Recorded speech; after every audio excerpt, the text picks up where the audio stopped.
3 minute में start कर रहे हैं। सब लोग रफ कॉपी और पेन लेके बैठ जाओ साथ में।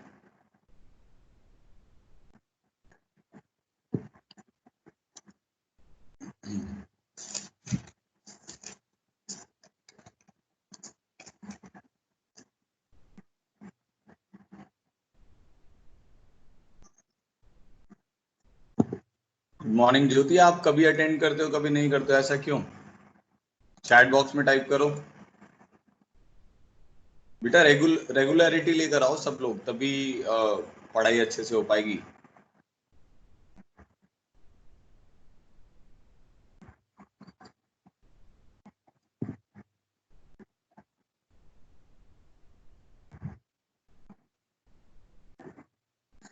चार्जिंग पॉइंट के पास बैठा करो ना। चार्जर जहां पर भी चार्जिंग पॉइंट है वहीं पे चेयर डाल के बैठ जाओ। खत्म।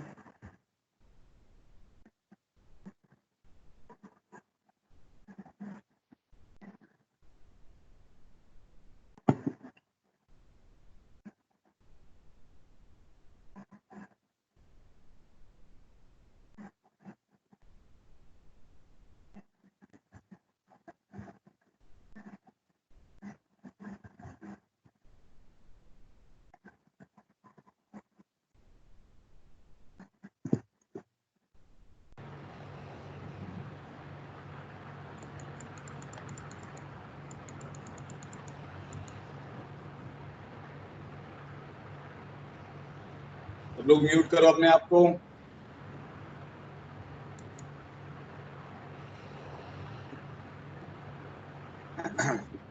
मेरी आवाज सबको आ रही है अच्छे से? स्क्रीन दिख रहा है? एक बार बस यस करो एक बार चैट बॉक्स में, फिर हम स्टार्ट कर रहे हैं। Yes sir. Yes sir. Okay, बहुत बढ़िया। तो कल हमारे 9 क्वेश्चंस हो गए थे। 2-3 क्वेश्चन और करने हैं, फिर नया टॉपिक स्टार्ट करेंगे इसी में, टेंजेंट नॉर्मल में।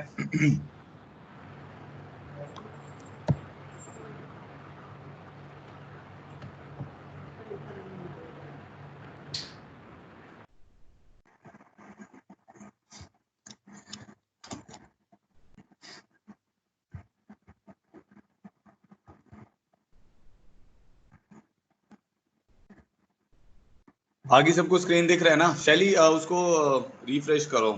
लोकेशन ऐसी पे बैठा करो जहां पे आपका इंटरनेट कनेक्शन अच्छा आ रहा हो, तो बेटा आपको प्रॉब्लम नहीं होगी। चलो अब स्टार्ट कर रहे हैं हम लोग। जय हनुमान जी का नाम लेके आज ट्यूजडे वाला दिन है, एकदम एक्टिवनेस के साथ। चलो 10th प्रॉब्लम कर रहे थे।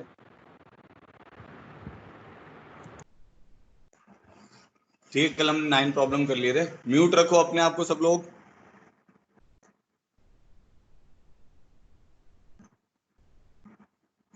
द लेंथ ऑफ, ये 2-3 प्रॉब्लम है, फिर उसके बाद हमें आगे नया टॉपिक स्टार्ट करना है। The length of intercept on coordinate axis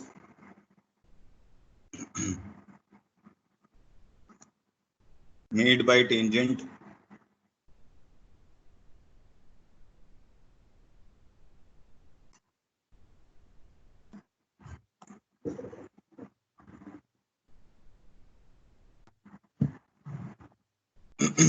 tangent to the curve root x plus root y is equal to root a at point x1 y1।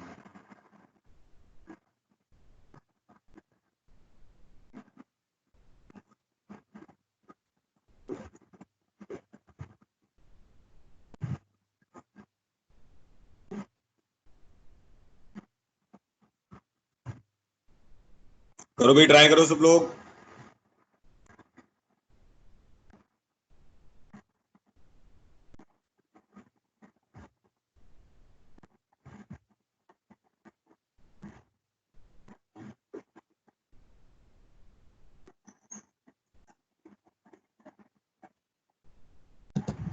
The length of the tangent on the length of intercept on coordinate axis made by tangent to the curve at point x1 y1। तो करना क्या है, चलो मैं कर देता हूँ। देखो इधर ध्यान दो, हमें क्या करना है, पहले तो length of the intercept on coordinate axis. तो कोई कर्व है ये, मतलब जो पॉजिटिव x और पॉजिटिव y में बन रही होगी, मान लेते हैं कुछ इस टाइप की है। किसी भी टाइप की होगी, हमें उससे कुछ फर्क नहीं पड़ रहा। हमने एक पॉइंट ले लिया इसके ऊपर x1 y1, वहां पे हमने क्या किया, टेंजेंट ड्रॉ कर दी, ठीक है, ये टेंजेंट हो गई। तो इंटरसेप्ट आप जानते ही हो क्या होता है, जहां पर भी ये एक्स एक्सिस को कट करेगी वो इसका एक्स इंटरसेप्ट हो जाएगा। तो ये एक्स इंटरसेप्ट हो जाएगा ओरिजिन से लेकर, ऐसे जहां पर भी ये वाई एक्सिस को कट करेगा तो ये इसका वाई इंटरसेप्ट हो जाएगा।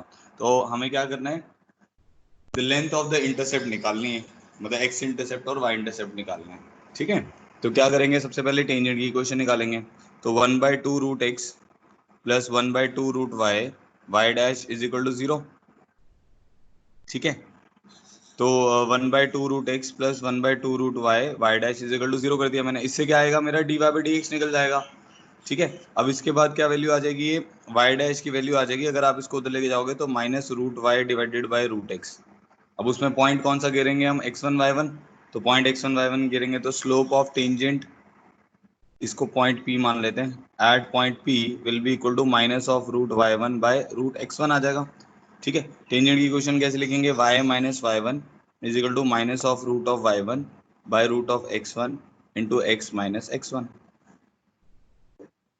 समझ आ गई होगी ये वाली बात, y minus y1 is equal to slope of tangent into x minus x1, ठीक है। अब मुझे x इंटरसेप्ट निकालना है, तो फॉर x इंटरसेप्ट में क्या करूंगा, y को 0 पुट कर दूंगा। y को 0 पुट करूंगा तो हमारे पास क्या इक्वेशन बन जाएगी, ये देखो इधर, y को 0 पुट किया, माइनस से माइनस कट गया, √y1 √x1, तो x की वैल्यू आ जाएगी x1 प्लस √x1 √y1। इसको हम ऐसे लिख सकते हैं, √x1 कॉमन निकाल लिया, √x1 प्लस √y1 ऐसा लिख सकते हैं, ठीक है। फिर वाई इंटरसेप्ट निकालना है, वाई इंटरसेप्ट कैसे निकलेगा, एक्स को 0 घेर के, एक्स को 0 घेरेंगे तो हमारे पास आ जाएगा यहाँ पर ये एक्स को 0 पुट किया, √x1 बन जाएगा ऊपर, और ये y1 उधर जाके ऐड हो जाएगा, तो √x1 √y1, तो हमारे पास वैल्यू आ जाएगी √y1 times of √x1 plus √y1, ठीक है। अब हमें निकालना क्या था, हमें यही तो निकालना था, X intercept Y intercept, but हाँ इसको और सिंप्लीफाई भी किया जा सकता है, because x1 y1 lies on this curve, क्योंकि x1 y1 इस कर्व के ऊपर आ रहे हैं, तो मैं बोल सकता हूँ √x1 प्लस √y1 जो होगा वो √a के बराबर होगा, है ना। ये तो एक और कंडीशन है, क्योंकि वो जो पॉइंट ऑफ कॉन्टेक्ट होता है वो कर्व के ऊपर भी आता है, तो इसकी जगह आप उसकी वैल्यू पुट करेंगे तो क्या वैल्यू बन जाएगी, ये वाली वैल्यू आ जाएगी √a(x1), और ये वाली वैल्यू आ जाएगी √a(y1), ठीक है। तो ये इसके आंसर्स हो गए, √a(y1), हाँ वैभव ने सही बताया। सबको क्लियर हो गया ये यहाँ तक, बहुत सिंपल था ये क्वेश्चन तो, ऑल क्लियर कर दो।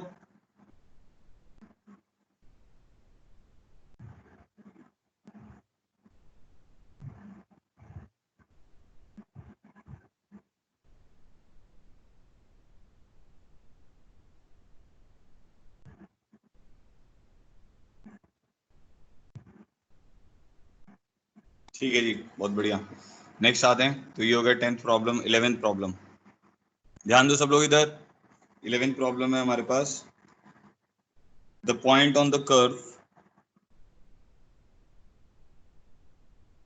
Point on the curve 9y² is equal to x cube, point on the curve 9y² is equal to x cube, where normal to the curve,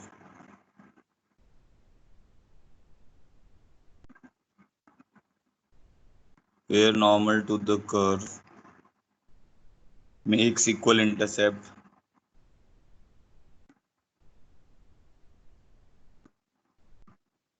makes equal intercept with the axis। निकालो भाई answer इसका। The point on the curve 9y² is equal to x cube, where normal to the curve makes equal intercept with the axis।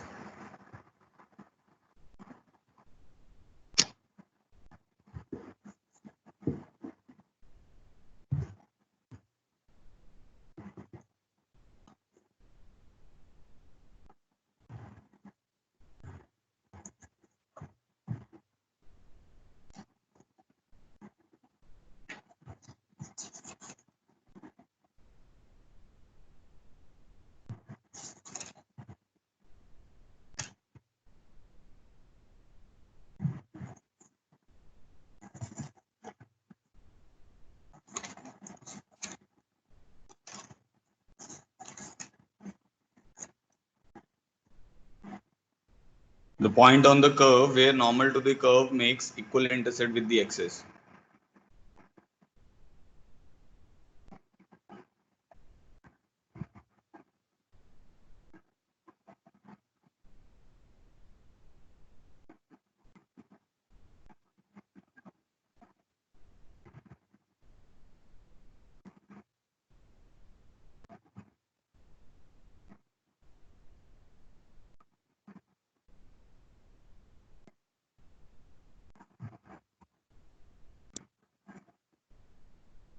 किसी का answer आया लिखो chat box में।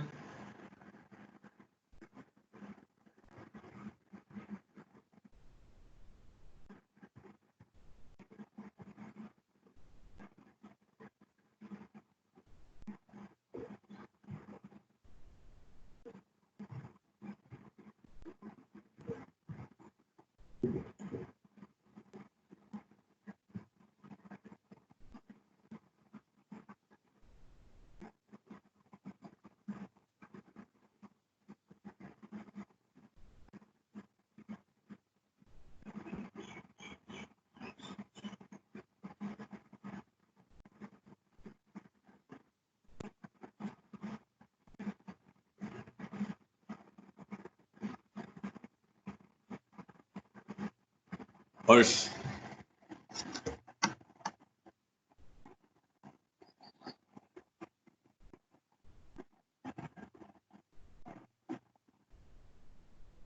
ठीक है, काफी बच्चों का सही आंसर आ रहा है। 4,8/3 आंसर है। हर्ष एक बार ये देख लेते हैं 4,-8/3 आएगा कि नहीं आएगा। The point on the curve ये नॉर्मल, तो पहले तो क्या करो, डिफरेंशिएट करेंगे। इक्वल इंटरसेप्ट का मतलब आपको बताया था कि ऐसा होता है, देखो अगर जैसे हमारे पास ये कर्व है, ये ए है, यहाँ पर भी ये लाइन है जो इंटरसेप्ट बना रही है ए और ए, तो ये तो इक्वल इंटरसेप्ट माने जाते हैं। बट जैसे ये वाली जो लाइन है, इसको हम इक्वल इंटरसेप्ट में काउंट नहीं करते, क्योंकि इक्वल इंटरसेप्ट का मतलब है दोनों का मैग्नीट्यूड क्या होना चाहिए, सेम होना चाहिए। ठीक है, तो ये क्या आ जाएगा 18y डैश, ठीक है, डेरिवेटिव लिया इसका, 18y dash is equal to 3x²। ठीक है, तो जो y डैश आएगा वो आपके पास कितना आ जाएगा, x²/6y आ जाएगा। सही है वाली बात। इसका डेरिवेटिव लिया 18y dash is equal to 3x², y dash कितना आ जाएगा, इसको डिवाइड करोगे तो x²/6y। इसकी जो स्लोप है उसको हमें क्या करना पड़ेगा, -1। तो यहाँ से हमारे पास रिलेशन आ जाएगा x² should be equal to -6y। ठीक है, तो ये रिलेशन आ गया x² is equal to -6y। तो the point on the curve with normal to the curve, अच्छा ये तो y डैश की नहीं स्लोप, ये y डैश नहीं करना है, ये गलत हो गया यहाँ पे, y डैश नहीं करना है ना, हमें किसकी स्लोप निकालनी थी, नॉर्मल की। ये टेंजेंट नहीं है, नॉर्मल बोला हुआ है। तो टेंजेंट की स्लोप आपकी हो जाएगी उस पॉइंट के ऊपर x1²/6y1। अगर मैं पॉइंट मान लेता हूँ x1 y1 अंडर कंसिडरेशन है, तो नॉर्मल की स्लोप कितनी हो जाएगी हमारे पास, -6y1 डिवाइडेड बाय x1²। समझ आ गया सबको। भाई मैंने टेंजेंट मतलब नॉर्मल बोला हुआ है ना, यहाँ पे टेंजेंट नहीं बोला हुआ है, तो मैंने पहले dy/dx निकाला, उससे टेंजेंट की स्लोप मिलेगी, पॉइंट मान लेते हैं x1 y1, तो टेंजेंट की स्लोप आएगी x1²/6y1। बट हमें तो नॉर्मल चाहिए, इसलिए नॉर्मल की स्लोप क्या होती है, नेगेटिव रेसिप्रोकल। अब इसको -1 करना पड़ेगा फॉर इक्वल इंटरसेप्ट। ठीक है, तो यहाँ से y1 किसके बराबर आ जाएगा, 6y1 आपके पास x1² आ जाएगा। तो यहाँ से एक आइडिया आपको ये लग जाएगा कि y1 हमेशा पॉजिटिव रहेगा बेटा। y1 हमेशा पॉजिटिव क्यों रहेगा, क्योंकि y1 is x1² divided by 6, तो रियल नंबर्स के लिए y1 हमेशा पॉजिटिव होगा, इक्वल टू 0 हो सकता है।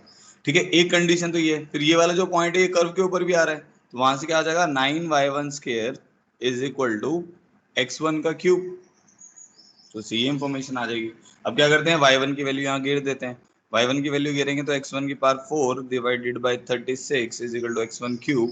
तो यहाँ से x1 हमारे पास या तो 0 आ जाएगा, देखने पे समझ आ रहा है ना, या तो x1 0 आएगा, या x1 कितना आ जाएगा, x1 इज इक्वल टू 4 आ जाएगा। तो ये दो वैल्यूज आ जाएंगी। तो जब x1 0 आएगा तो y1 भी आपका कितना आ जाएगा, 0 आ जाएगा। और जब x1 4 आएगा तो y1 कितना आ जाएगा, 16/6 विच इज 8/3। तो ये दो पॉसिबिलिटी आ रही है, एक तो 0 0 आ रहा है, ठीक है, और एक आ रहा है 4,8/3। अब ये देख लेते हैं 0 0 का क्या इसमें है इशू कुछ की नहीं है।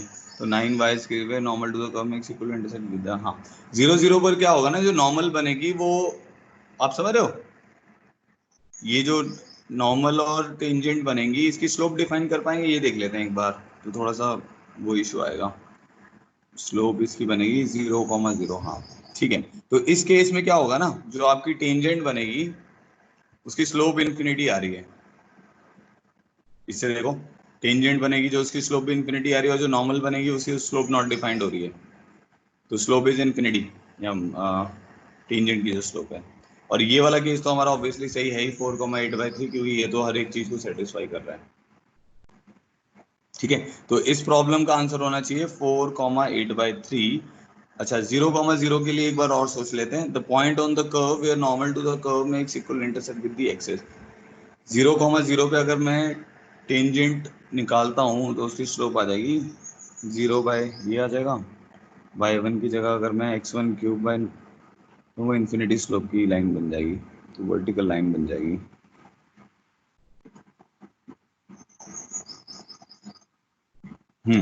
0,0 इसका आंसर नहीं आएगा। क्यों नहीं आएगा मैं बता देता हूँ। इस केस में क्या हो रहा है, जो टेंजेंट है, अगर हम टेंजेंट की स्लोप को देखें तो टेंजेंट की स्लोप आएगी ऊपर tending to zero into tending to zero by 6 into tending to zero है। सुनो मेरी बात ध्यान से। तो हम अगर ये भी मान लें कि भाई ये वाली वैल्यूज जो हैं, जैसे इसकी वैल्यू एक्स की टर्म्स में लिखो पहले तो इसकी वैल्यू अगर आप एक्स की टर्म्स में लिखते हो तो आपके पास आ जाएगा x1 square divided by 6 into x1 cube divided by 9 की पावर हाफ। ठीक है, तो ये वाली जो वैल्यू है आपकी स्लोप ऑफ टेंजेंट, ये क्या बन जाएगी, √(x1) × 3/6 बन जाएगा। तो टेंजेंट की स्लोप आपकी जीरो आएगी, तो नॉर्मल की स्लोप क्या आ जाएगी, इन्फिनिटी आ जाएगी। तो वो लाइन जो होगी जिसकी स्लोप इन्फिनिटी आएगी वो ऐसे वर्टिकल लाइन बन जाएगी। ठीक है, तो ये ओरिजिन से वर्टिकल लाइन बन जाएगी, तो ये वाई एक्सिस पे इंटरसेप्ट नहीं बना पाएगी। अगर देखो, आपको ये बताया था कल मैंने कि अगर ये ऐसी लाइन होगी तो ये तो इक्वल इंटरसेप्ट बनाती है, क्योंकि ये एक्स एक्सिस और वाई एक्सिस के साथ किसी एक पर्टिकुलर एंगल पर है, तो ये एक्स एक्सिस और वाई एक्सिस पर क्या बनाएगी, जीरो इंटरसेप्ट बनाएगी। बट अगर वर्टिकल लाइन हो जाएगी तो वो वाई एक्सिस पे इंटरसेप्ट नहीं बनाएगी, तो ये इसके साथ थोड़ी सी गड़बड़ हो गई। इसीलिए इसका आंसर क्या आएगा, फाइनल आंसर आएगा 4,8/3। आपको ये समझ आना चाहिए कि भाई 0,0 हमने रिजेक्ट क्यों किया, क्योंकि वो क्या हो रहा है उस केस में नॉर्मल जो है वो हमारी वर्टिकल लाइन बन जा रही है, और जो टेंजेंट है वो हॉरिजॉन्टल लाइन बन जा रही है, इसीलिए 0,0 को हमने रिजेक्ट किया। कुछ नहीं समझ आया हो तो बताओ। आंसर इसका 4,8/3 आएगा। हर्ष, आपको ये क्लियर हो गया ना, 4, माइनस आपने जो बोला था नेगेटिव वाला क्यों नहीं आएगा, क्योंकि उसमें y, मतलब यहाँ से हमें ये पता चल जा रहा है कि y1 is always positive. Okay sir. सबको क्लियर हो गया तो ऑल क्लियर कर दो इसको। सर एक बार और रिपीट करना। हाँ मैं बता रहा हूँ एक बार। देखो, हमें इस प्रॉब्लम में क्या था, हमें बोला था point on the curve where normal to the curve makes equal intercept with the axis. तो जब हम बोलते हैं कि इक्वल इंटरसेप्ट वाली लाइन है तो वो दो तरीके की लाइन हो सकती है। एक लाइन जो जिसका स्लोप -1 हो, एक लाइन जिसका स्लोप या तो -1 हो जैसे ये वाली लाइन है, या लाइन हमारी ओरिजिन से पास कर रही हो, ये दो टाइप की लाइन हो सकती है जो कि इक्वल इंटरसेप्ट बनाती है। तो हमने क्या किया, टेंजेंट लिखी, टेंजेंट का डेरिवेटिव निकाल लिया, पॉइंट मान लिया x1 y1। तो हम x1 y1 पर ये सब चीजें चेक कर रहे हैं, पॉइंट ऑन द कर्व जो निकालना है x1 y1। तो स्लोप निकाली डेरिवेटिव लेके, 18y y dash is equal to 3x square, y dash आ गया x स्क्वायर बाय 6y। तो स्लोप ऑफ टेंजेंट कितनी आ गई, x1 स्क्वायर बाय 6y1। तो ये टेंजेंट की स्लोप हो गई। नॉर्मल की स्लोप कितनी आ जाएगी, -6y1 by x1 square is equal to -1, क्योंकि इक्वल इंटरसेप्ट बना रही है। तो यहाँ से y1 और x1 में एक रिलेशन आ गया कि 6y1 is equal to x1 square, और एक रिलेशन हमारे पास था कर्व के ऊपर कि पॉइंट कर्व के ऊपर लाई कर रहा है। तो इन दोनों को सॉल्व करके हमारे को दो वैल्यूज आ गई, 0,0 और 4,8/3। 0,0 पर क्या हो रहा है, वो एक वर्टिकल नॉर्मल लाइन जो है वो वर्टिकल बन जाती है। अब जब वर्टिकल बन जाएगी तो वो इंटरसेप्ट y एक्सिस पर नहीं बनाएगी, x एक्सिस पे बना देगी, इसीलिए उसको इक्वल इंटरसेप्ट कंसिडर नहीं करेंगे। बट इस केस में तो वो लाइन इक्वल इंटरसेप्ट बना ही रही है, क्योंकि स्लोप हमारे पास -1 आ रहा है। ठीक है, चलो आगे बढ़ते हैं। क्लियर हो गया होगा सब लोगों को। ठीक है, अब नेक्स्ट देखो प्रॉब्लम 12। इजी इजी से क्वेश्चन है, बस आपको जो बताया गया है, जो आपको 10-12 पॉइंट्स लिखवाए थे, अगर वो क्लियर हैं तो कोई दिक्कत आएगी नहीं। Prove that all the normals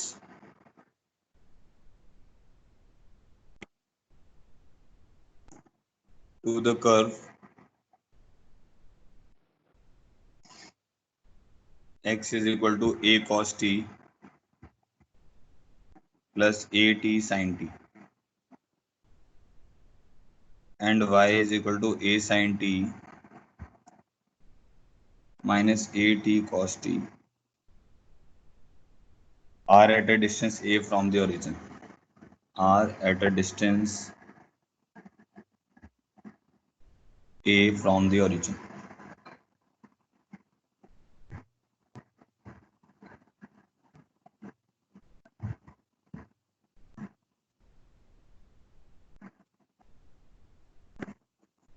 prove that all the normals to the curve this, मतलब ये कर्व है जो पैरामीट्रिक फॉर्मेट में दिया हुआ है, ठीक है। इस कर्व पे आपको ये प्रूव करना है कि जो भी नॉर्मल बनेगी उसका डिस्टेंस ए होगा ओरिजिन से। करो भाई करो, ट्राई करो जल्दी से।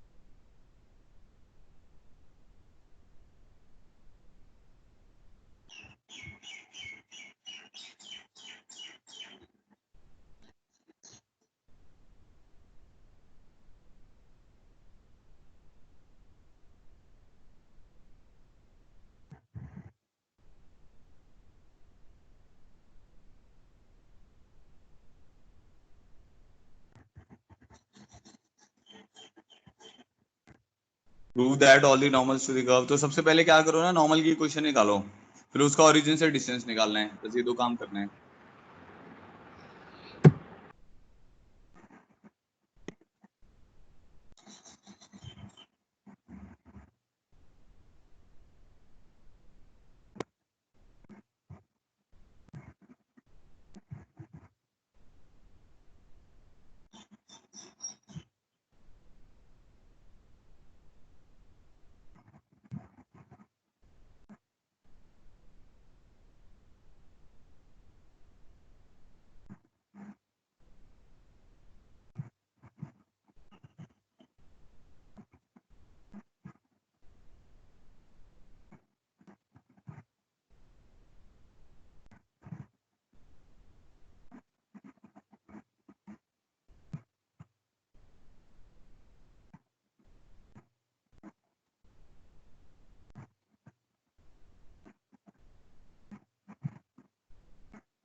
अरे ये वाला क्वेश्चन करो बेटा पहले सब लोग। चलो देखो मैं बताता हूँ, हुआ किसी का आया आंसर इसका?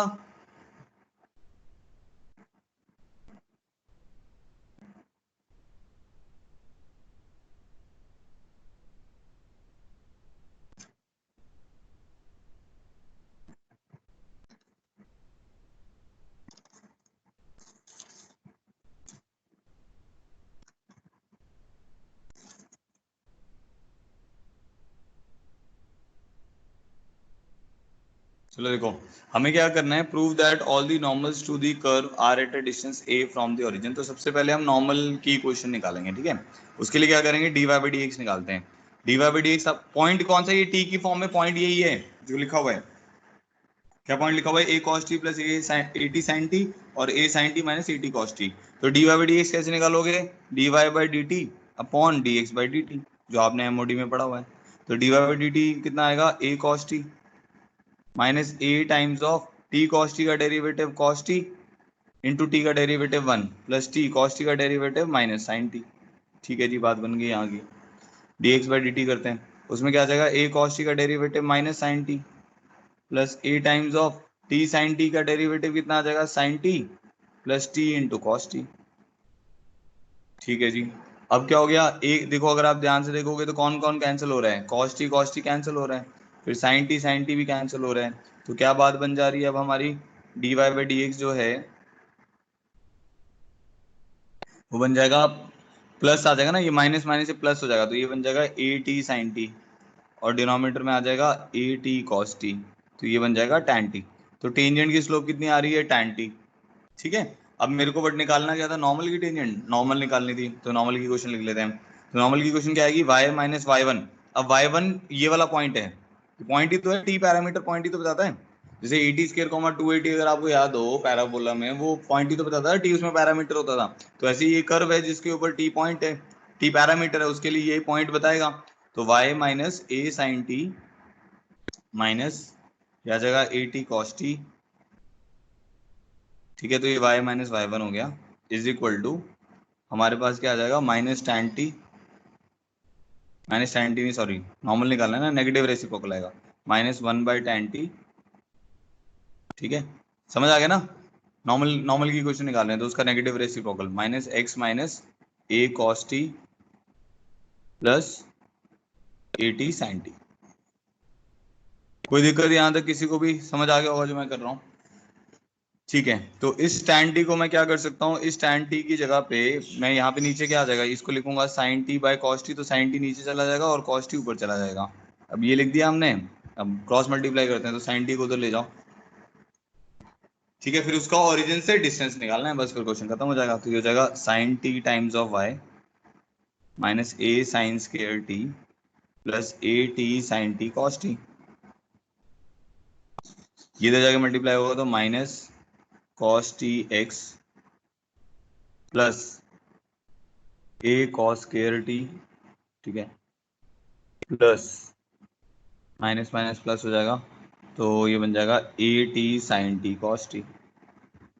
ठीक है, तो अगर ध्यान से देखें ये दोनों आपस में कैंसिल आउट हो गए, क्या इक्वेशन बन गई हमारे पास, sin t times of y plus cos t times of x is equal to a, क्योंकि a sin square T plus a cos square T क्या आ जाएगा, ए ही हो जाएगा। तो इसको इस तरफ भी अगर हम लिख देते हैं तो ये minus A is equal to 0 हो जाएगा। अब ओरिजिन से तो डिस्टेंस निकालना है, तो डिस्टेंस परपेंडिकुलर फ्रॉम ओरिजिन पता है कैसे करते थे, ओरिजिन से 0,0 एक्स की जगह पे 0 ऐसा होता था ना, ax1 plus by1 plus c mod divided by under root a square plus b square, जो आपने स्ट्रेट लाइन में आपको बहुत अच्छे से आता था।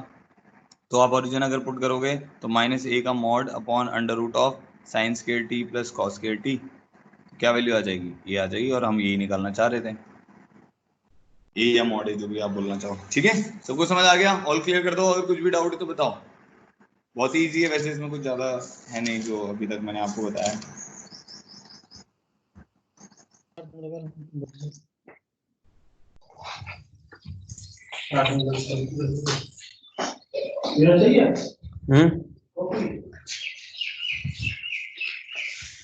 कॉपी में लिख तो पीछे लिख लूंगा वीडियो में थी।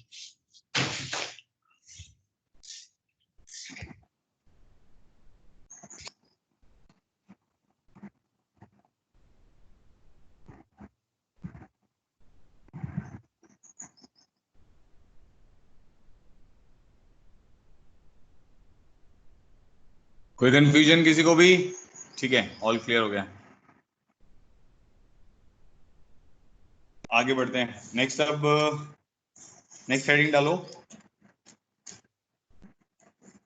Angle of intersection between two curves. नया टॉपिक बता रहा हूँ आपको, अब इसके टॉपिक खत्म कर लेते हैं, फिर इसके क्वेश्चंस करेंगे। Angle of intersection between two curves. ठीक है, अच्छा, अब angle of intersection between two curves का क्या मतलब है। ठीक है, ये आपको पहले ही बताया हुआ है। मान लो दो कर्व है हमारे पास जो कि इंटरसेक्ट कर रही हैं, तो जैसे मान लो एक कर्व ये है हमारे पास, ठीक है, y is equal to F of X, ठीक है, और एक कर्व कुछ ऐसी है, ये मान लेते हैं y is equal to G of X, और ये से किसी पॉइंट P पे इंटरसेक्ट कर रही है। ठीक है, तो एंगल ऑफ इंटरसेक्शन की डेफिनेशन क्या होती है, एट पॉइंट ऑफ इंटरसेक्शन, जितने भी उसके पॉइंट ऑफ इंटरसेक्शन आ रहे हैं वहां पे हम क्या करते हैं, टेंजेंट ड्रॉ करते हैं। तो एक हमने ये टेंजेंट ड्रॉ कर दी, इसे इसको बोल दिया मैंने T1। फिर एक मैंने टेंजेंट यहाँ पे ड्रॉ कर दी, इसको बोल दिया TG, इसको TF बोल देते हैं। TF कहने का मतलब है tangent to the function f at point P।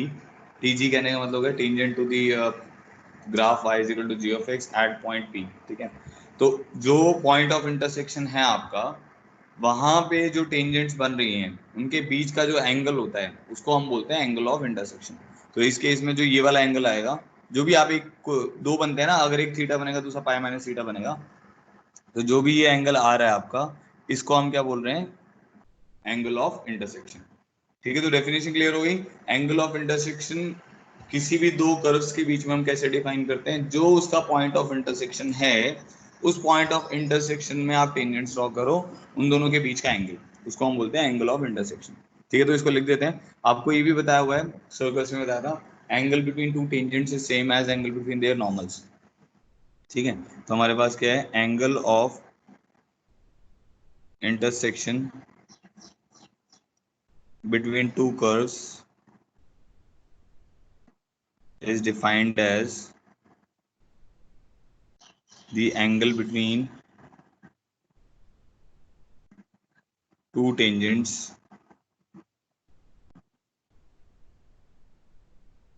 at point of intersection.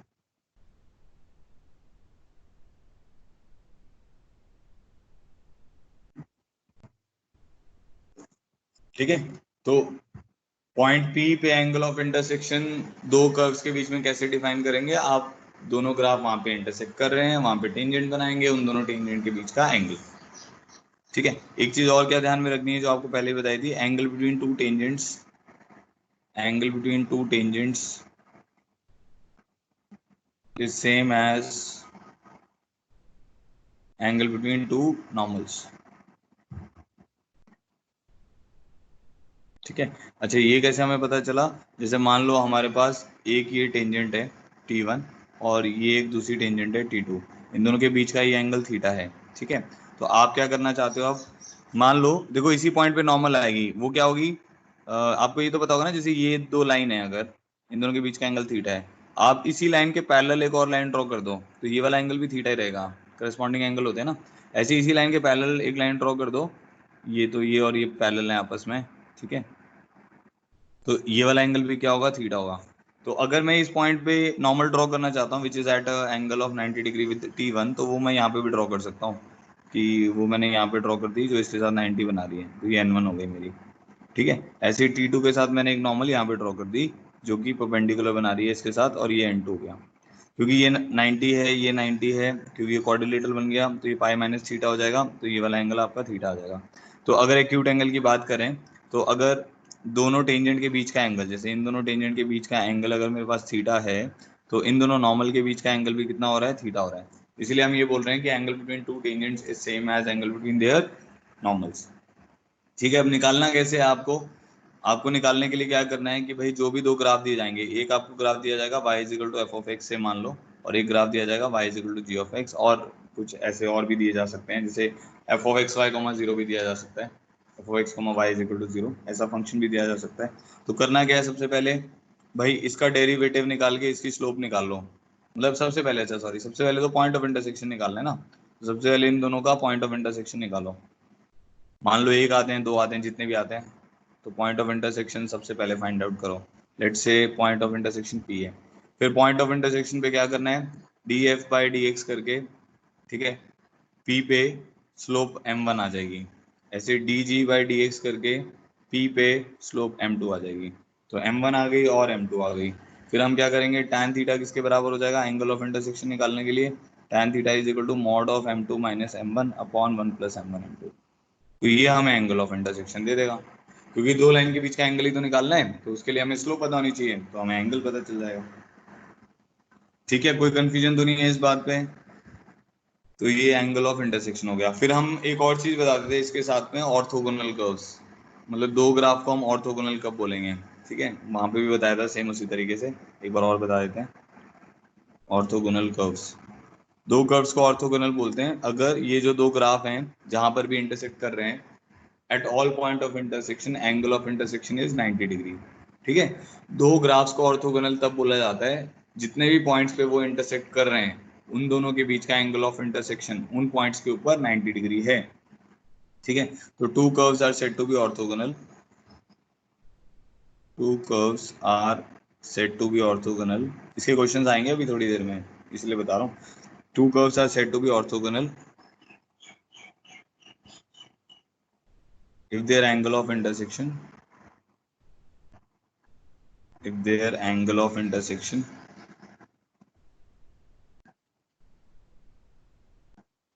at each point of intersection at each point of intersection is 90 degrees। ठीक है, तो ये थोड़ा सा ध्यान रखना है, हर एक पॉइंट पर होना चाहिए। जैसे इसके एग्जांपल देख लेते हैं। मान लो एक एग्जांपल है मेरे पास, x square plus Y square is equal to are square और y is equal to m x. ये दोनों ऑर्थोगोनल कर्व हैं क्योंकि नॉर्मल है ना उसके सर्कल की। बता रहा हूँ अभी कैसे।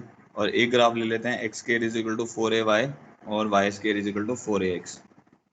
काफ़ी कॉमन से एग्जाम्पल हैं ये वाले। अब जैसे इस केस में क्या है कि अगर आप देखोगे तो जैसे ये हमारा वाई एक्सिस है और ये हमारा एक्स एक्सिस है, तो आप सर्कल तो ऐसा बनाओगे X square plus Y square is equal to are square वाला।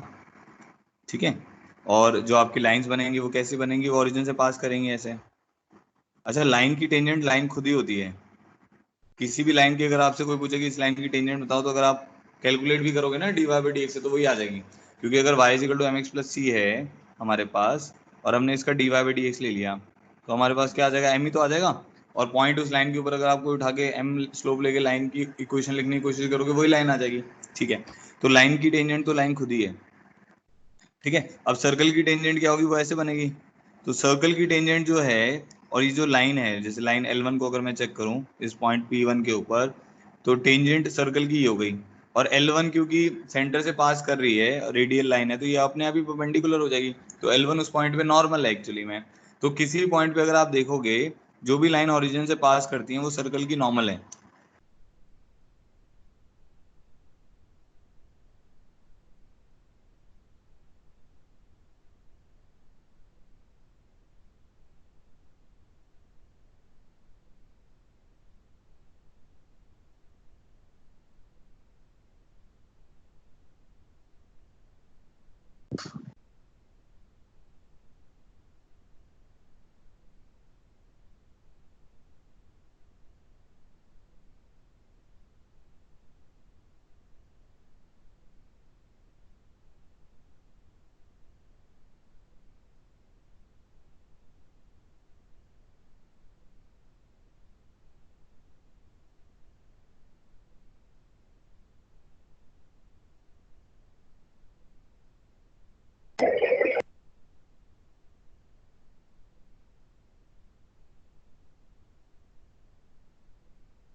Yes sir.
अभी आ रही है आवाज? देखो सब लोग, वो मैं यस सर।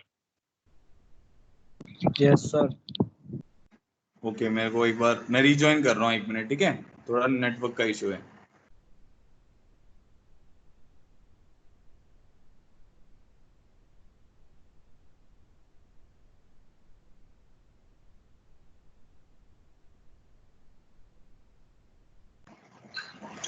अब आ रही होगी आवाज, ठीक है, अच्छे से? ठीक है, वो पहले मैं माइक ऑन करना भूल गया था।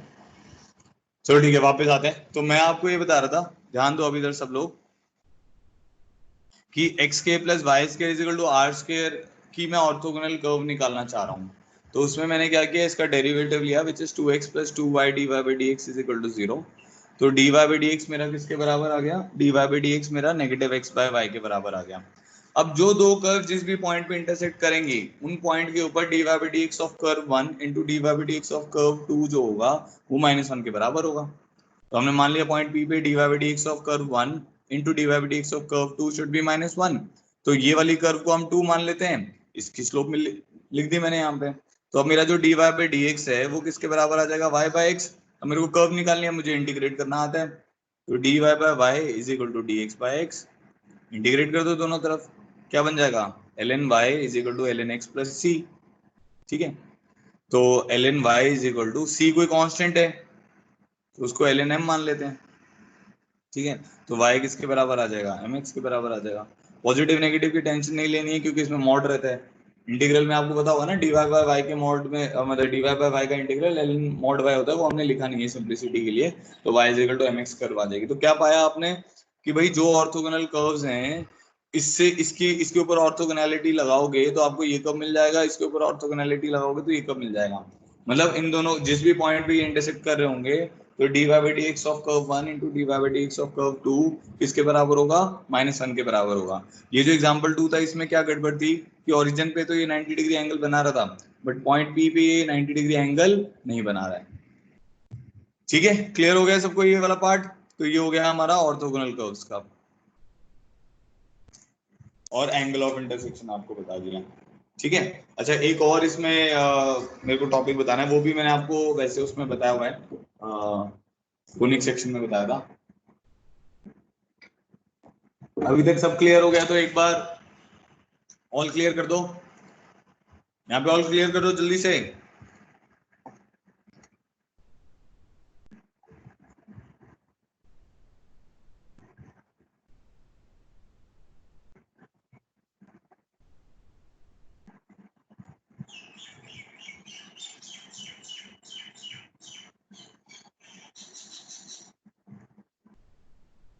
ठीक है, बहुत बढ़िया। चलो नेक्स्ट टॉपिक जो है हमारा वो है सब टेंजेंट सब नॉर्मल।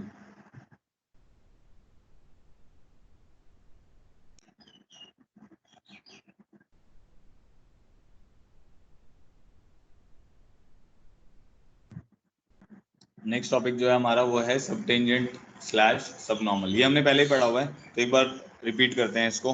तो होता क्या है इसमें सबटेंजेंट सबनॉर्मल में कि हमारे पास जैसे कोई भी एक कर्व है, ये मान लेते हैं ये हमारा y एक्सिस है और ये हमारा x एक्सिस है, ठीक है, ये ओरिजिन है। तो हमारे पास कोई कर्व है, कुछ ऐसे कैसे भी बना सकते हो आप, y is equal to F of X, ठीक है। इसके ऊपर एक पॉइंट P ले लिया मैंने और यहाँ पे पॉइंट P पे मैंने एक टेंजेंट बना दी जो कि x एक्सिस को T पॉइंट पे कट कर रही है, ठीक है। फिर यहाँ पे मैंने एक नॉर्मल बना दी इसी पॉइंट पे, तो ये क्या कर रही है, ये x एक्सिस को n पे कट कर रही है। फिर P से मैंने इसके ऊपर परपेंडिकुलर गिर दिया एक, ठीक है, यहीं से मैंने इसके ऊपर परपेंडिकुलर गिर दिया जो x एक्सिस को G पॉइंट पे कट कर रहा है, ठीक है। तो ये हमारा डायग्राम हो गया। तो मान लेते हैं कि ये जो PT लाइन है ये x एक्सिस के साथ थीटा एंगल बना रही है। तो हम क्या बोलते थे, आपको याद होगा सब टेंजेंट किसको बोलते थे, पहले तो टेंजेंट किसको बोलते थे, PT is tangent, length of tangent, PT को हम बोलते थे लेंथ ऑफ टेंजेंट। तो PT is length of tangent,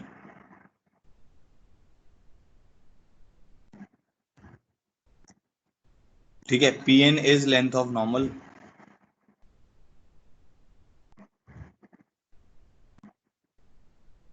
ठीक है। जो GT है, GT क्या होगा आपका, GT होगा PT का प्रोजेक्शन x एक्सिस के ऊपर। तो GT is projection of PT on x axis. तो GT हमारा क्या होगा, सब टेंजेंट। GT की लेंथ को हम बोलते थे सब टेंजेंट। सब टेंजेंट का मतलब, सब का मतलब होता है प्रोजेक्शन। प्रोजेक्शन कहने का मतलब है ये जो पार्ट है इसको आप इसका कॉस कंपोनेंट ले लोगे ना, PT cos theta should be equal to GT, तो वो सब टेंजेंट हो गया, ठीक है। ऐसे जो आपका GN होगा वो क्या होगा, वो PN का प्रोजेक्शन होगा, तो उसको हम बोलेंगे सब नॉर्मल। बात समझ आ गई कि टेंजेंट नॉर्मल सब नॉर्मल क्या है, बस इस, अब क्वेश्चन ऐसा आता है मतलब इसमें आगे चल के या टेंजेंट नॉर्मल में भी और से डिफरेंशियल इक्वेशन में भी वो आपको बोलेगा कि there is a curve whose subtangent is constant, find the equation of the curve। तो आपको क्या करना पड़ेगा, सबटेंजेंट को कांस्टेंट मान के उसको इंटीग्रेट वगैरह करके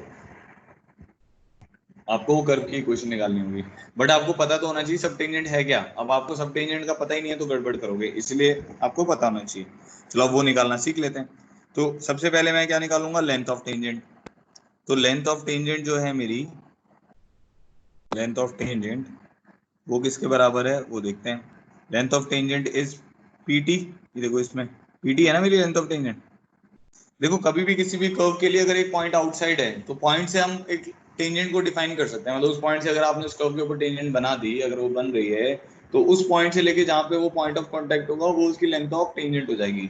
बट अगर कुछ भी नहीं बता रखा है, आपको बताया नहीं है कोई पॉइंट आउटसाइड है कि नहीं है, तो उस केस में जो लेंथ ऑफ टेंजेंट होता है वो किसी पॉइंट पे आप जो टेंजेंट बनाओगे जहाँ पे वो एक्स एक्सिस को जाके कट करेगा वो वाले पॉइंट के साथ लेना पड़ेगा। तो जैसे हमने यहाँ पे एक पॉइंट P लिया, यहाँ पे टेंजेंट बनाई है जहाँ पे एक्स एक्सिस को जाके T पे कट कर रही है, तो PT इस कर्व के लिए लेंथ ऑफ टेंजेंट हो जाएगा, ठीक है।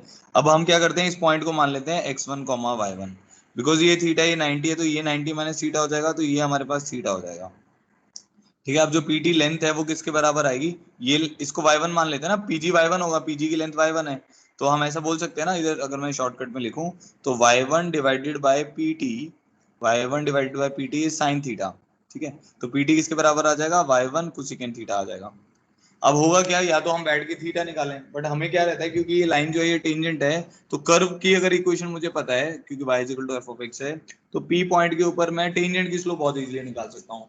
और अगर आप ध्यान से देखो यहाँ भी ये जो लाइन है जो हमने बना रखी है, ये जो लाइन है ये तो टेंजेंट है इसकी, ये जो लाइन है इसका स्लोप जो होगा वो tan थीटा के बराबर ही तो होगा, क्योंकि एक्स एक्सिस के साथ जाके पीछे जाके क्या कर रही है, पीछे जाके एक्स एक्सिस का थीटा एंगल बना रही है, ठीक है। अच्छा, तो उसको मैं ऐसे लिख सकता हूँ, अब y1 is equal to cosecant theta को लिख सकते हैं 1 प्लस कॉट स्क्वायर थीटा, ये भी आप लोग जानते हो। जैसे सेकेंड थीटा होता है 1 plus tan square theta, cosecant theta होता है 1 प्लस कॉट स्क्वायर थीटा। तो ये वाली वैल्यू हमारे पास आ जाएगी y1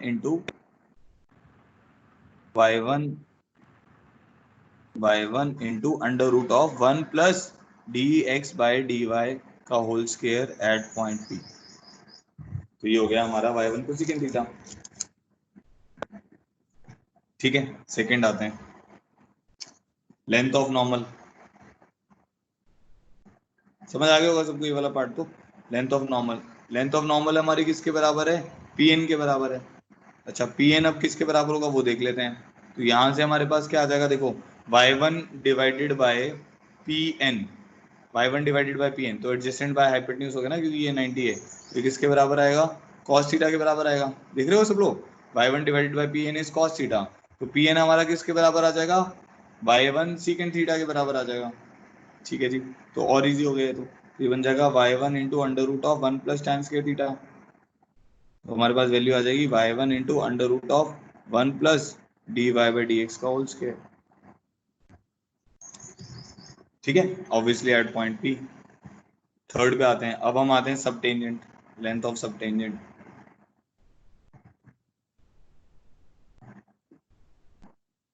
अब सब टेंजेंट की लेंथ निकालनी है, तो लेंथ ऑफ सब टेंजेंट क्या थी, प्रोजेक्शन, तो GT है, ठीक है, वो ध्यान रखना है। तो this is equal to projection of tangent on x axis, ठीक है, which is actually equal to GT। अब GT निकाल लेते हैं, GT किसके बराबर होगा, y1 by G T is tan theta, यहाँ से पता चल रहा है y1 by G T is tan theta, तो GT क्या हो जाएगा, y1 cot थीटा, तो this is y1 cot theta. ये याद रखना जरूरी है, क्योंकि काफी कॉमनली यूज होता है। तो सब टेंजेंट को ऐसे ध्यान में रखो कि टेंजेंट आएगा तो कॉट कर देना है, ठीक है, और सब नॉर्मल में y1 टैन थीटा आता है। सब टेंजेंट में क्या करना है, टेंजेंट है तो कॉट आएगा, ठीक है, ऐसे याद रखना है आपको। तो y1 cot थीटा है, तो उसको क्या लिखेंगे, y1 इंटू कॉट थीटा क्या होता है, dx by d y at point P। ठीक है, फोर्थ आते हैं, लेंथ ऑफ सब नॉर्मल। तो सब नॉर्मल हमारी क्या होगी, projection of normal on x axis.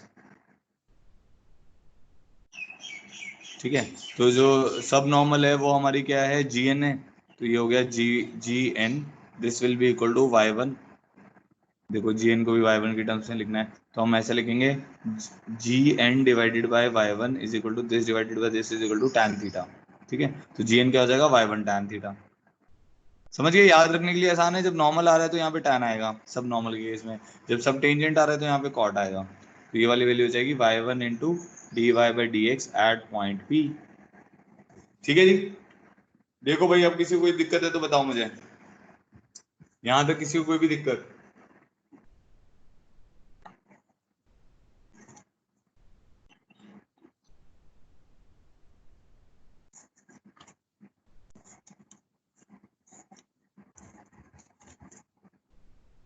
All clear है,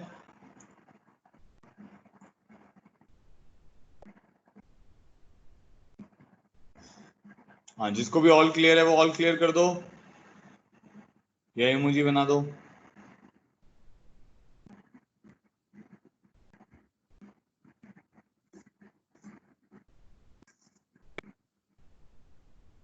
ठीक है, बहुत बढ़िया, चलो आ जाओ। अब ये चैप्टर की ऑलमोस्ट थ्योरी खत्म हो गई है, अब इसके क्वेश्चन करते हैं। ठीक है, तो हमारे क्वेश्चन हो गए थे शायद, देखता हूँ एक मिनट, 12 क्वेश्चन हो गए थे।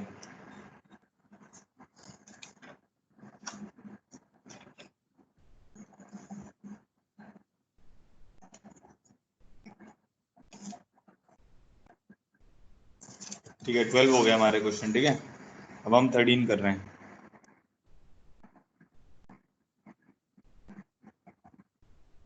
ठीक है, बहुत बढ़िया, चलो। अच्छा, अब इसमें ना एक रेट मेजरमेंट करके भी होता है, उसको भी मैं क्वेश्चंस में कवर कर दूंगा। रेट क्या होता है कि जैसे मान लो मैं बोल रहा हूँ rate of change of area निकालो विद रिस्पेक्ट टू रेडियस, तो एरिया क्या होता है, पाई आर स्क्वायर, सर्कल की अगर बात करें तो उसका विद रिस्पेक्ट टू रेडियस अगर आप डेरिवेटिव ले लोगे तो वो क्या हो जाएगा, DA बाई डी आर हो जाएगा। तो वैसे एक क्वेश्चन कर रहे हैं, बड़ा इजी सा, देखो, what is the rate of change of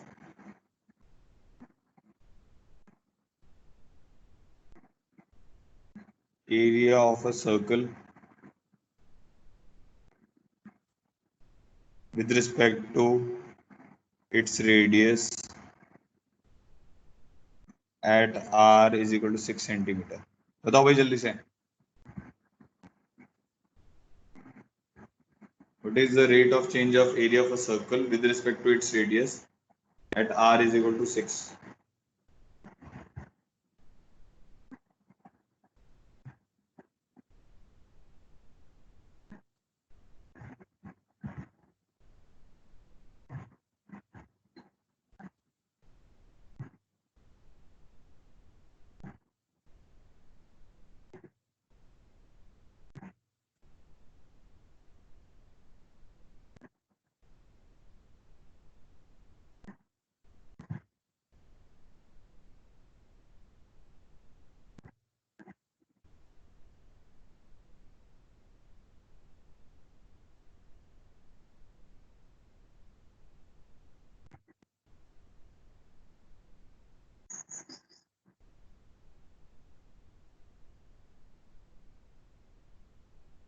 आगे आंसर, ये तो बड़ा ही आसान सा है।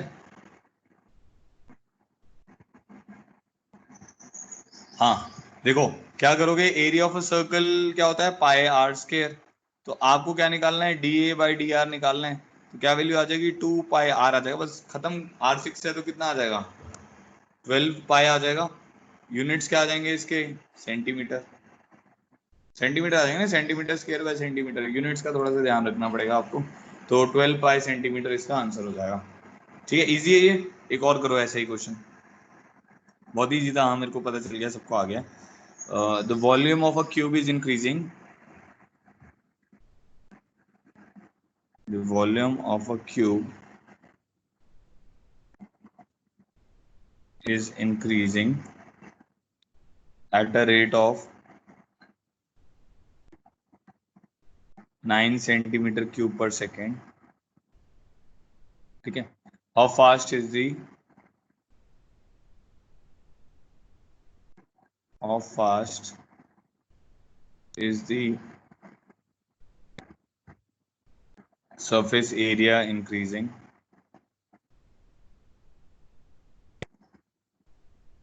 when the length of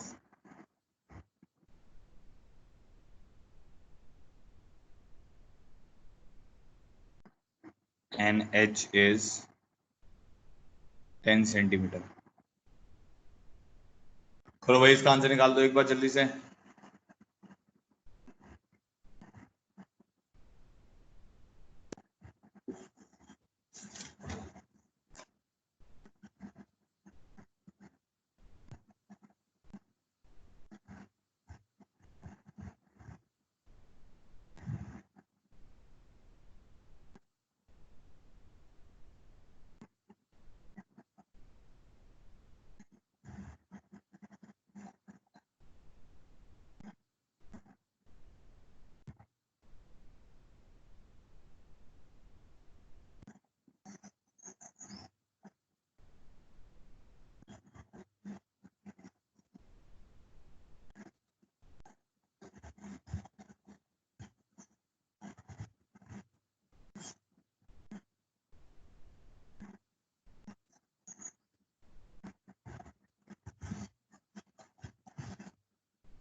three point six, हाँ बहुत बढ़िया। देखो क्या है, volume of a cube is increasing at a rate of this. तो वॉल्यूम क्या होता है क्यूब का, मान लेते हैं लेंथ एल है तो एल क्यूब होता है। तो d v by D t दिया हुआ है ना, क्योंकि टाइम है यहाँ पे, यूनिट टाइम है। तो d v by D t is 3L square d l by D t. ठीक है, तो ये टर्म आ गई 3L square d l by D t. तो उसके बाद क्या आएगा, ये वाली वैल्यू आपको दी हुई है 9 सेंटीमीटर क्यूब पर सेकेंड। ठीक है, अब इसके बाद क्या बोल रहा है, how fast is surface area increasing. अब सरफेस एरिया कितना होता है, 6L स्क्वायर। क्यूब का सरफेस एरिया 6L स्क्वायर होता है ना, पता होगा सबको, 6 फेसेस होते हैं उसमें। ठीक है, तो अब इसका हमें क्या करना है, how fast is surface area increasing. ठीक है, no problem. S is equal to 6L square है, तो d s by D t निकालना है। तो d s by D t कितना आ जाएगा, 12L d l by D t आ जाएगा। अब किस जगह पे आपको निकालना है, when L is equal to 10। तो यहां से हम क्या करेंगे, L को 10 गिरो, तो इससे d l by D t आ जाएगा। At L is equal to 10 centimetre आपको d l by D t चाहिए, क्योंकि तभी तो आप यहाँ पे पुट कर पाएंगे।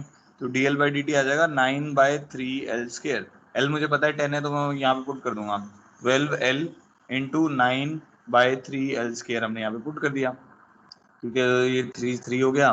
तो ये 36 डिवाइडेड बाय L हो गया। अब L कितना है, 10 है, तो d s by D t कितना आ जाएगा, 3.6 सेंटीमीटर स्क्वायर पर सेकेंड। ये इसका आंसर हो गया। सबका ये यार है, बहुत इजी क्वेश्चन था, बस मैं आपको रेट के क्वेश्चन बताना चाह रहा था कि इस टाइप के भी एनसीईआरटी टाइप में क्वेश्चन रहते हैं। जेई मेंस में जब भी क्वेश्चन आएगा थोड़ा अच्छा आएगा, वो हम आगे आगे देखेंगे।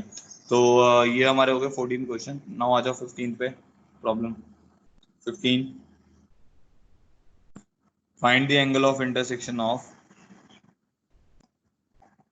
Find the angle of intersection between curves x square is equal to 32y and y square is equal to 4x. Find the angle of intersection between the curve x square is equal to 32y and y square is equal to 4x. करो एक बार try करो इसको.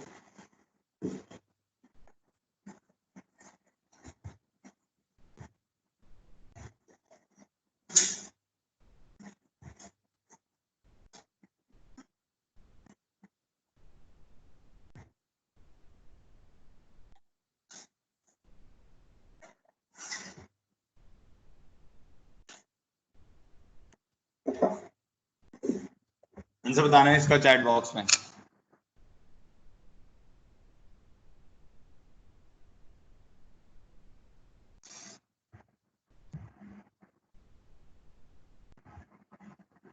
Others present हो आपकी, present नहीं हो.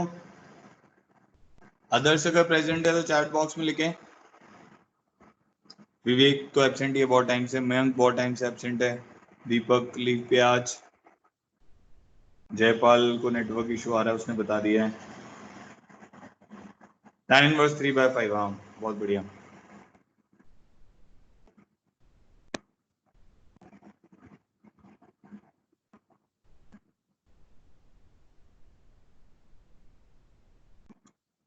मुकुल, नेहा,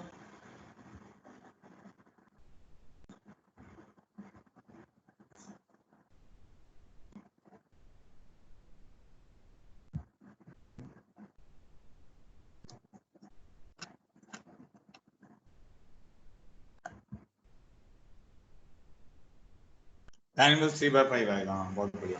देखो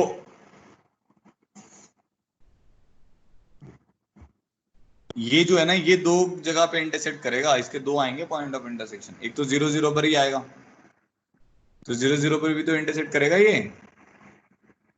ठीक है, और एक और जगह करेगा, वो भी निकाल लेते हैं. वो कैसे निकालोगे? y की वैल्यू यहाँ से इसमें पुट कर दीजिए. तो y की वैल्यू अगर आप यहाँ से निकाल के इसमें पुट करेंगे, तो मैं पुट करता हूँ. y की वैल्यू यहाँ से कितनी आएगी हमारे पास? x square by 32. इसको यहाँ पे पुट करेंगे तो आ जाएगा x4 by 32 into 32 is equal to 4x. तो either x is equal to 0 और x cube is equal to कितना आ जाएगा? 4 इंटू 32 इंटू 32. ठीक है, तो x क्यूब हमारे पास आ जाएगा 4 इंटू 32 को हम लिख सकते हैं 16 इंटू 16 इंटू 16 हो जाएगा ये. कैसे? इसको आप लिख सकते हो 16 इंटू 2, इसको भी लिख सकते हो 16 इंटू 2. तो 16 इंटू 16 इंटू 4 इज 16. तो x हमारे पास आ जाएगा 16. ठीक है, तो एक तो हमारे पास वैल्यू आ गई 0,0 और एक कोऑर्डिनेट आ जाएगा 16. फिर इसको इसमें पुट करोगे तो 16 इंटू 16 बाय 32, तो 16 2 और 8, तो 16,8. तो ये दो पॉइंट ऑफ इंटरसेक्शन आ गए. 0,0 पे तो आप समझ ही रहे हो 90 डिग्री होगा, ग्राफ बना के भी क्लियरली पता चल जाता है. तो यहाँ पे तो एंगल, हमारा एंगल ऑफ इंटरसेक्शन कितना हो जाएगा? 90 डिग्री. अब 16,8 पे निकालने के लिए एक कर्व है हमारे पास x square is equal to 32y और दूसरी कर्व है y square is equal to 4x. तो इसका जो स्लोप आएगा y डैश, वो किसके बराबर आएगा? डेरिवेटिव आएगा 2x बाय 32, तो x बाय 16. इसका जो डेरिवेटिव आएगा 2y y dash is equal to 4, तो इसका डेरिवेटिव आ रहा है 2 बाय y. ठीक है, तो हम इसको m1 मान लेते हैं. 16 पुट करेंगे तो m1 1 आ गया. m2 हमारे पास आ जाएगा 1/4. तो हमें tan थीटा निकालना है. तो tan थीटा हमारा एंगल ऑफ इंटरसेक्शन जो इस पार्ट के लिए आएगा वो क्या आएगा? m2 minus m1 upon 1 plus m1 m2. ठीक है, तो ये आ जाएगा 3/5. तो थीटा हमारा किसके बराबर आ जाएगा? tan inverse of 3/5. देखो भाई, कुछ नहीं समझ आया हो तो बताओ, अगर समझ आ गया तो ऑल क्लियर कर दो सब लोग. ठीक है, क्योंकि उसने यहाँ पे पॉइंट नहीं दिया होता, अगर वो पॉइंट दे देता तो हम फिर उसी पॉइंट पर निकालते. तो हमने पहले पॉइंट ऑफ इंटरसेक्शन निकाला, वो हमारे दो पॉइंट आ गए. फिर उन दोनों पॉइंट पे हमने एंगल ऑफ इंटरसेक्शन निकाली. ठीक है, आगे बढ़ते हैं. Next problem, problem 16. Next problem बहुत सिंपल है. वो कह रहा है check the orthogonality of, check the orthogonality of two curves. One is y square is equal to x and the other is x square is equal to y. वो कह रहे हैं इन दोनों की ऑर्थोगोनैलिटी चेक करो, तो ये तो हम अभी अभी चेक भी कर चुके हैं। हम क्या बोलेंगे, these two curves are non orthogonal. Non orthogonal क्यों है जानते हो आप सब लोग? नॉन ऑर्थोगोनल इसीलिए है क्योंकि 0,0 पे तो ये 90 डिग्री एंगल बनाएंगे, बट और जहाँ पे ये इंटरसेक्ट कर रहे हैं 1,1 पे इन दोनों के बीच का एंगल 90 डिग्री नहीं होगा, इसलिए ये दोनों कर्व ऑर्थोगोनल नहीं होंगे। तो बहुत सिंपल सा प्रॉब्लम था। 17 करते हैं हम। ठीक है, इस प्रॉब्लम में आपको इन दोनों की ऑर्थोगोनैलिटी चेक करनी थी, तो बेसिकली ये था। आगे बढ़ते हैं। If the curve y is equal to 1 minus ax square and y equal to x square intersect orthogonally,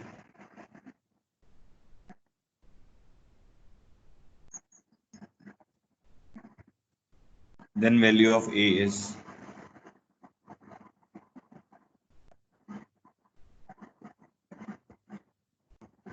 करो भाई, ट्राई करो इसको।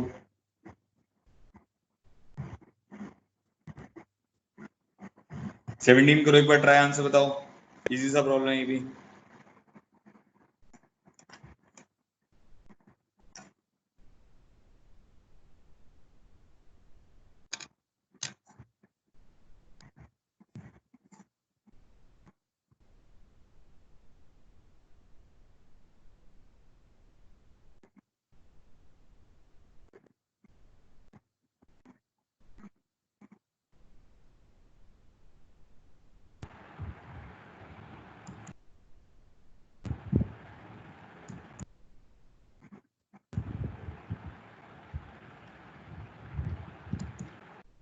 ए इक्वल टू -1 नहीं आएगा बेटा।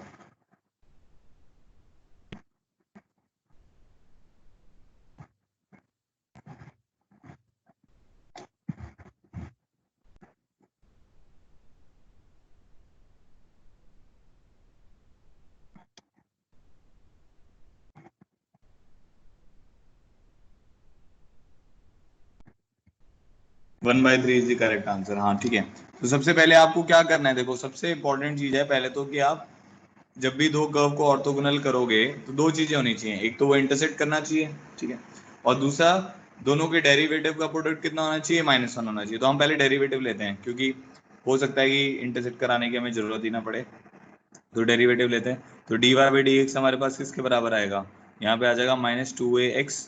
ठीक है, इसका d Y by D x किसके बराबर आ रहा है हमारे पास, इसका d Y by D x आ रहा है 2x। ठीक है, तो ये हो गया आपके पास slope of tangent of curve 1।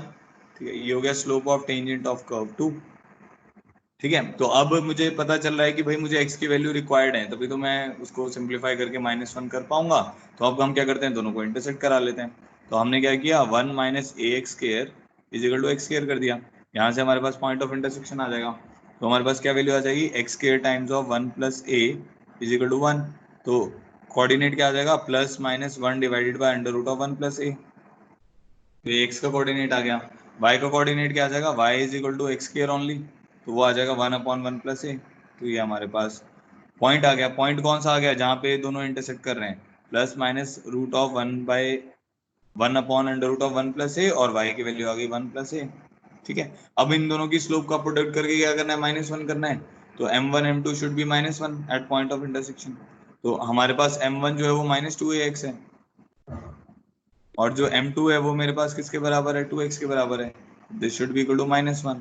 तो यहाँ से हमारे पास क्या आ गया कि भाई जिस भी पॉइंट पे x1 मान लेते हैं इंटरसेक्ट कर रहे थे, तो x1 स्क्वायर जो है मेरे पास कितना आ गया, 1/4 आ गया। ठीक है, और x1 स्क्वायर हम जानते हैं, यहाँ पे हमें पता है ना ये x1 है हमारा, ये x1 ही तो है। इसका जो होल स्क्वायर होगा वो किसके बराबर होगा, 1/1 प्लस ए के बराबर होगा। तो 1 plus a should be equal to 4a। यहाँ से 3a इज इक्वल टू 1 आ गया। तो a की वैल्यू हमारे पास 1/3 आ गई। ठीक है, समझ आ गया होगा। जिसको भी समझ आ गया ऑल क्लियर कर दो, फिर हम आगे बढ़ रहे हैं।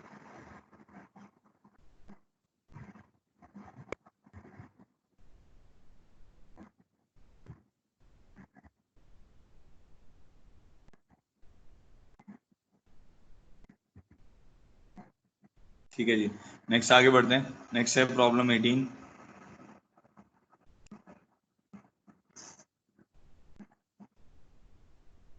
The length of the normal the length of the normal to the curve,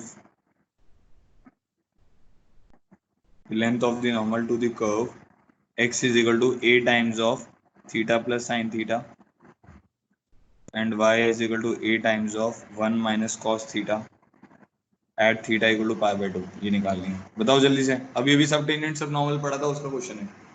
तो ये कर्व है हमारे पास x is equal to a theta plus sine theta, y is equal to a into 1 minus cos theta at theta is equal to pi by 2। हमें length of normal निकालनी है।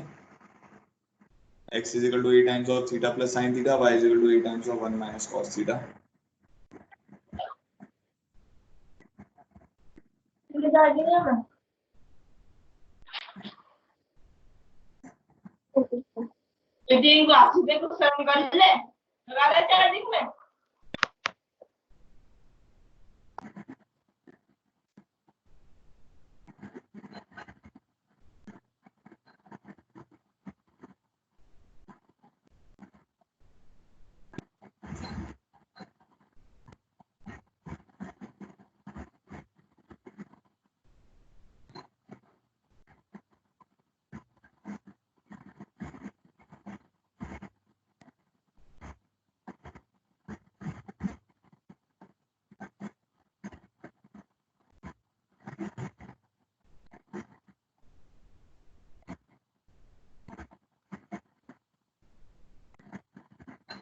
ए root two आएगा, हाँ ए root to ही लिखा है ना वैभव कि ए जो है वो रूट के अंदर है, ए रूट के बाहर आएगा, ए टाइम्स ऑफ रूट टू आएगा। बाहर ही है सर। हाँ रूट 2 है।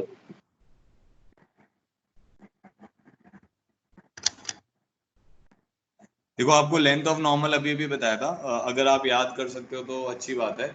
लेंथ ऑफ नॉर्मल हमारा वो जीएन आ रहा था ना, वो क्या था, y1 सीकेंट थीटा था, याद है? देखो अभी आपने लिखा भी होगा, तो y1 सीकेंट थीटा था, जैसे मुझे तो याद है।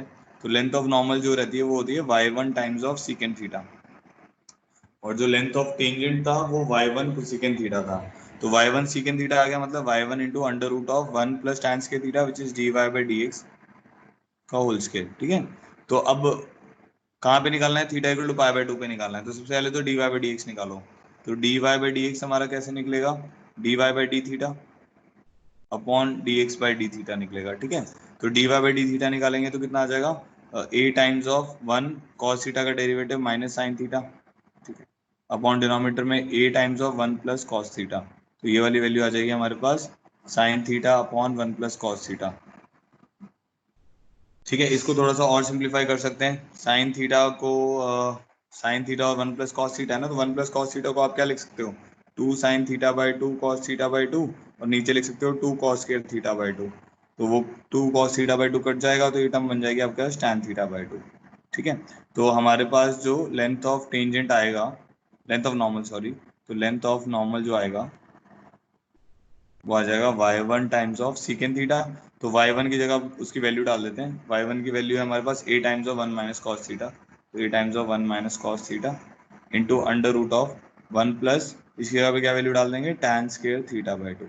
अब थीटा कहाँ पे निकालना है, theta equal to pi by 2 पे निकालना है, तो पुट कर देते हैं। तो ये आ जाएगा a into 1 minus 0 into under root of 1 plus 1, because tan pi by 4 हो जाएगा विच इज 1, तो ये वाली वैल्यू आ जाएगी a root 2। So this is the answer. सबको ऑल क्लियर हो गया, एक बार कर दो ऑल क्लियर।